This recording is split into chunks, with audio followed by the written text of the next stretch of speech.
बच्चों, आइए अब हम वैज्ञानिक प्रबंध की 7वीं तकनीक को समझते हैं। 7वीं तकनीक कुछ इस तरह से है। आधुनिक यंत्र एवं उपकरण अर्थात मॉडर्न मशीन एंड इक्विपमेंट्स। बच्चों देखिए, अगर इक्विपमेंट्स यानी जो मशीन है या तंत्र हैं, जितनी अच्छी क्वालिटी के होंगे, जितने अच्छे होंगे, आउटपुट उतना ही अच्छा मिलेगा। मतलब जो फाइनल गुड है या अंतिम उत्पाद है, उसकी क्वालिटी उतनी ही अच्छी मिलेगी। उसके लिए इस तकनीक का उपयोग किया जाना बहुत ज़रूरी है, जिसे हमने बताया आधुनिक यंत्र एवं उपकरण की तकनीक। अगले तकनीक की ओर आगे बढ़ते हैं। इसके अनुसार प्रमाणीकरण एवं सरलीकरण, प्रिंसिपल ऑफ स्टैंडर्डाइजेशन, अर्थात हर आउटपुट यानी हर प्रोडक्ट या फाइनल गुड का एक प्रमाणीकरण होना चाहिए या स्टैंडर्डाइज होना चाहिए। मतलब उसकी जो क्वालिटी होनी चाहिए वो स्टैंडर्डाइज क्वालिटी होनी चाहिए।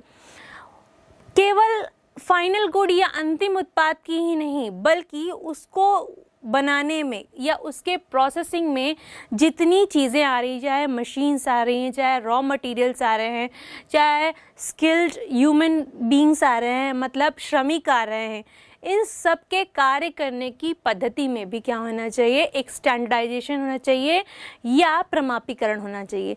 जिससे क्या होगा, अगर इस तकनीक को फॉलो करेंगे तो इस तकनीक का पालन करते हुए जब कोई फॉर्म या उपक्रम आगे बढ़ता है तो वह जो है अपने ऑब्जेक्टिव या लक्ष्य की प्राप्ति को अच्छे से कर सकता है।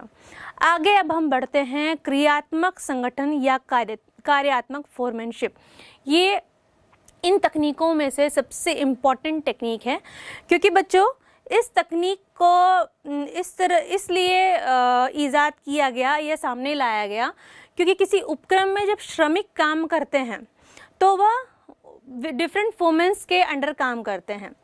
अब क्या होता है, किसी एक मैनेजर या किसी एक फोरमैन में सारी क्वालिटीज़ नहीं हो सकती। कौन कौन सी क्वालिटीज़? पेशेंस, कि श्रमिक इतने सारे श्रमिकों को वो अकेला हैंडल कर सके, अलग अलग कार्य चल रहे हैं उस पर एक साथ निगरानी रख सके, ठीक है, किस तरह कार्य कैसे करना है उन सभी कार्यों को वो बता सके अकेला व्यक्ति, या फिर श्रमिकों को उसके कार्य की समय सीमा बता सके। अगर कुछ कार्य स्थल पर गड़बड़ी हो रही है या कार्य में कुछ गड़बड़ी हो रही है या श्रमिकों के बीच कुछ असमंजस की स्थिति उत्पन्न हो रही है, उन सब को हल करने के लिए किसी एक व्यक्ति को हम उसका जो कह सकते हैं जिम्मेदारी नहीं दे सकते। तो इस समस्या से के निवारण के लिए क्या हुआ कि जो श्रमिक थे अगर अपना कार्य ठीक से नहीं करते थे तो वो सीधे सीधे क्या हुआ, 8 फोरमैन्स के अंडर आने लगे। अब सर F.W. टेलर ने जो टेक्निक्स दी थी उसके अंतर्गत उन्होंने क्या किया कि सबसे पहले उन्होंने कारखाना प्रबंध के अंदर कारखाने प्रबंध को 2 भागों में बांटा।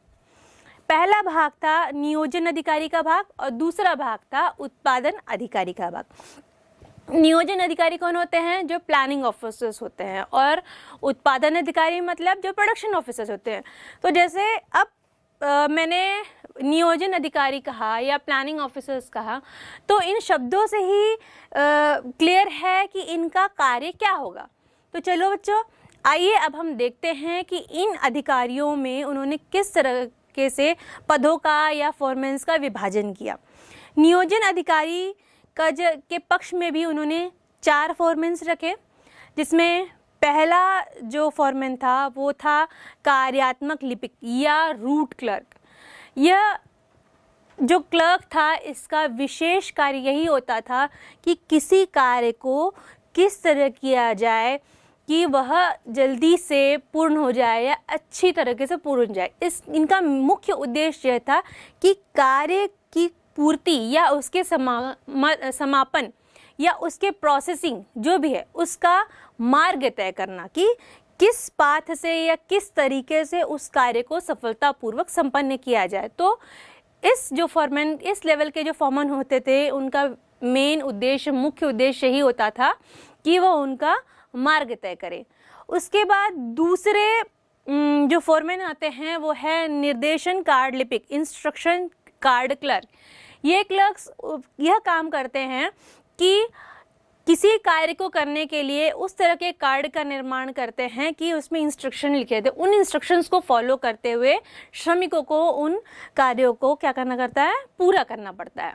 इसके बाद आते हैं समय एवं लागत लिपिक, टाइम एवं कॉस्ट क्लर्क। ये क्लर्क वो होते हैं जो कि कितने समय में कार्य पूरा होगा और इस कार्य को करने में कितनी लागत लग सकती, इन सभी चीज़ों की प्लानिंग करते थे। इसके बाद आते हैं अनुशासन लिपिक, जो कि शॉप डिसिप्लिन क्लर्क कहलाते हैं। यह इनका कार्य ये होता है कि कार्यस्थल पर किस तरह से डिसिप्लिन को मेंटेन किया जाए, इस तरह के कार्यों का ये प्रतिपादन करते हैं या नियोजन करते थे। आइए बच्चों, अब हम उत्पादन अधिकारी यानी प्रोडक्शन फोरमैन या प्रोडक्शन ऑफिसर जो होता है उसके कार्यों को, और सबसे पहले उनमें जो विभाजन किए गए 4 तरह के फोरमैनशिप के, उनको जानें। तो प्रोडक्शन अधिकारी में सबसे पहला जो फोरमैनशिप जो होता है वो होता है टोली नायक यानी गैंग बॉस। गैंग बॉस क्या होता है? अब जो मशीन्स रखी हैं, रॉ मटेरियल्स रखा है, जो श्रमिक इसमें लगे हुए हैं, उन सब के बारे में जानकारी रखना, उन सब में तालमेल स्थापित करने वाले व्यक्ति को गैंग बॉस कहा जाता है।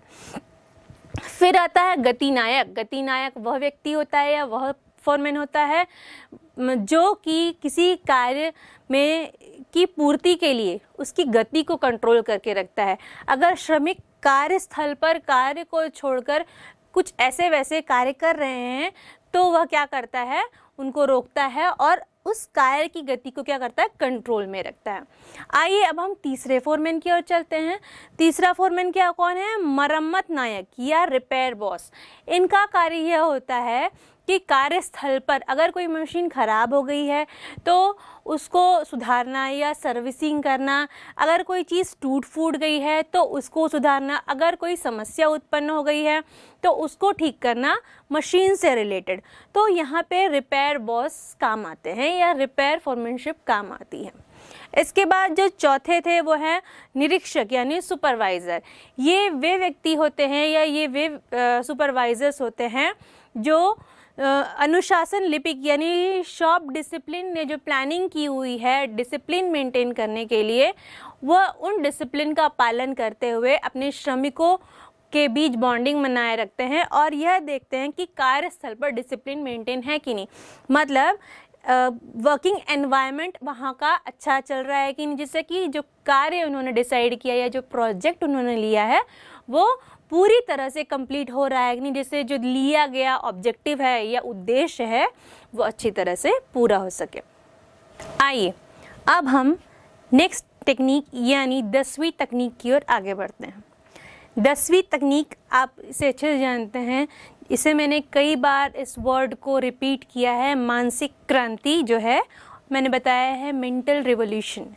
जैसे कि मैंने पहले भी बताया है बच्चों कि जो मेंटल रिवॉल्यूशन है कैसे आएगा किसी उपक्रम में या फर्म में, ये तभी आ पाएगा जब टॉप लेवल मैनेजर्स और जो श्रमिक हैं दोनों एक दूसरे को पूरक न समझकर एक दूसरे के साथ काम करें। दोनों के बीच जो टर्म्स होंगे या रिलेशनशिप होगी या दोनों के बीच में जो व्यवहार बनेगा वो इस तरह से बने कि वह आगे चलकर उपक्रम के लिए काम आ सके, उसके ऑब्जेक्टिव को पूरा करने के लिए काम आ सके। वह यह सोचें कि हम जो कार्य कर रहे हैं वो अपने स्वार्थ सिद्धि के लिए न करें बल्कि इस उपक्रम को आगे बढ़ाने के लिए करें। तो इस तरह से मेंटल रिवॉल्यूशन जो है 10वीं तकनीक है उसको उपयोग में लाया जा सकता था।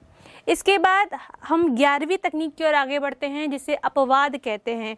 इसे इंग्लिश में हम कह सकते हैं एक्सेप्शन टेक्निक्स। एक्सेप्शन टेक्निक्स क्या हो सकती हैं? कोई टॉप मैनेजर है या मैनेजर है वो अपने डेली रूटीन के काम में व्यस्त न रहे बल्कि कोई प्रोजेक्ट अगर ऐसा है जो उनके लेवल पे हैंडल हो सकता है तो वो खुद क्या करें, उस प्रोजेक्ट को लें और उस पर कार्य करना शुरू करें।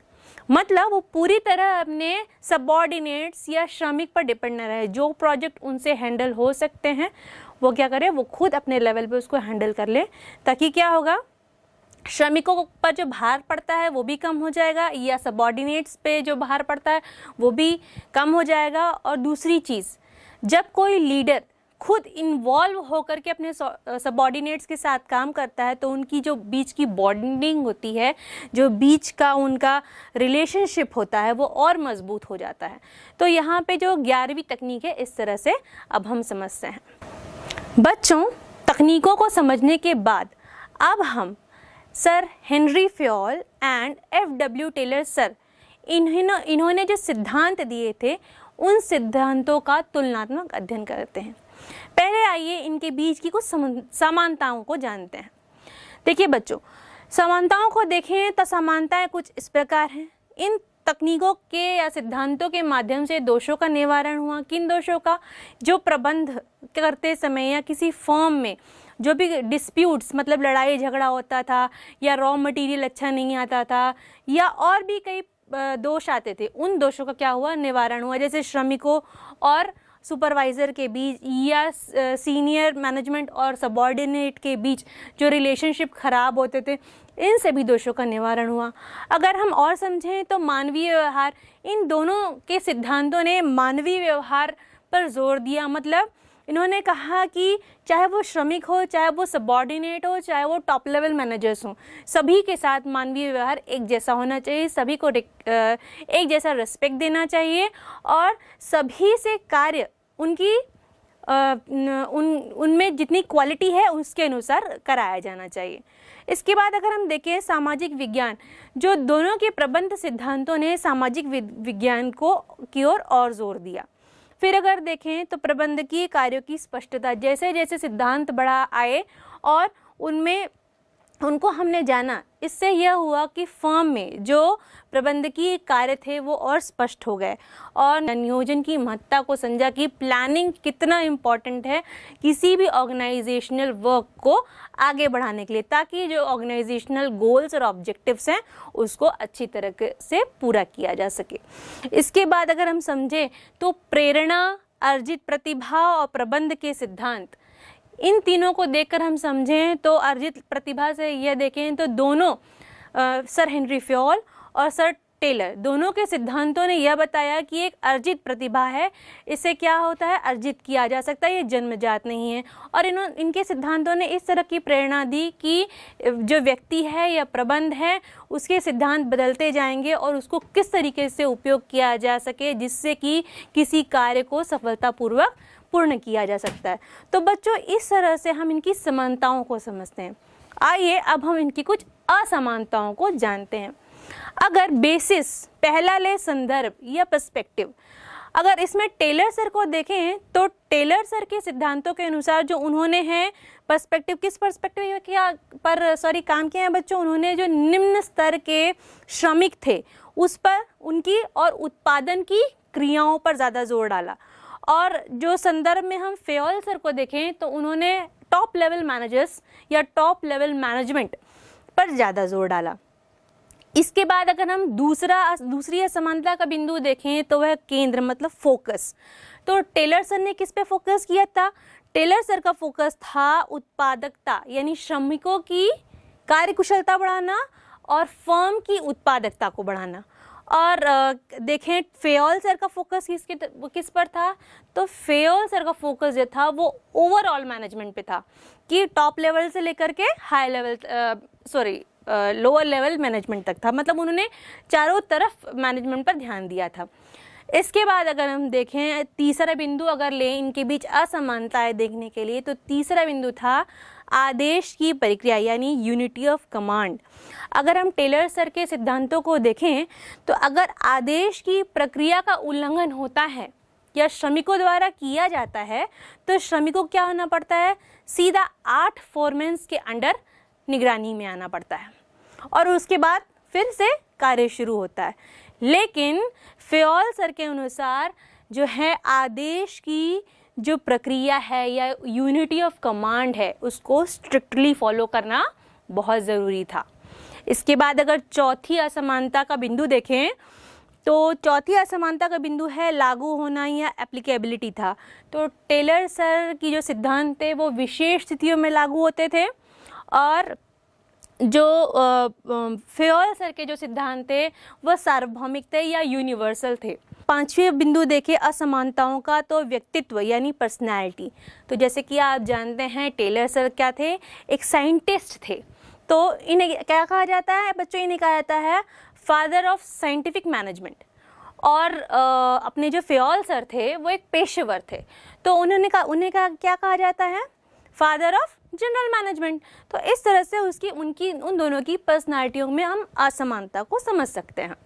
इसके बाद अगर हम अगला बिंदु देखें जिसे मानव तत्व या ह्यूमन एलिमेंट कहते हैं, उसमें जो टेलर सर थे उन्होंने तुलना में उत्पादन में वृद्धि, मतलब अगर कह सकते हैं कि अगर मानव तत्व की तुलना अगर उत्पादन से की जाए तो उनके सिद्धांतों के अनुसार उन्होंने उत्पादन में जो वृद्धि होती है उस पर ज़्यादा जोर दिया।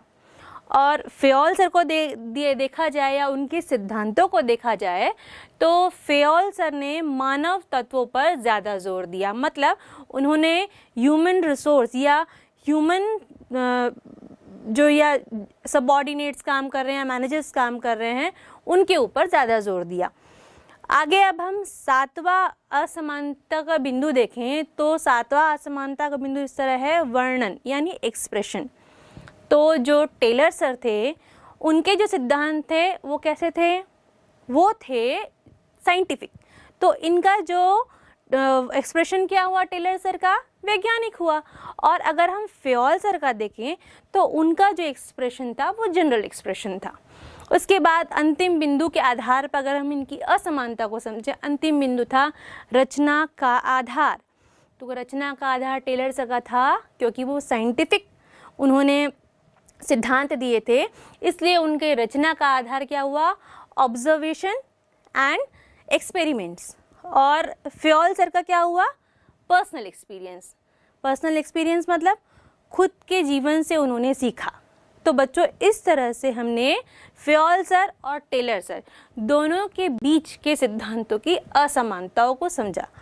और अब अगर हम पूरे चैप्टर का निष्कर्ष निकालें या उसको कंक्लूड करें तो हम इस तरह से समझ सकते हैं कि दोनों साइंटिस्ट थे, दोनों विद्वानों ने ही क्या किया, उन्होंने फर्म में मैनेजमेंट को अप्लाई करने के लिए बहुत बड़ा योगदान दिया। जो फेयोल सर थे उन्होंने टॉप लेवल से लोअर लेवल की तरफ मैनेजमेंट पर काम किया, और जो टेलर सर थे उन्होंने लोअर लेवल से टॉप लेवल की ओर काम किया। तो इस तरह से हम दोनों के सिद्धांतों को समझते हैं, उनके बीच की समानताएं और असमानताओं को समझते हैं।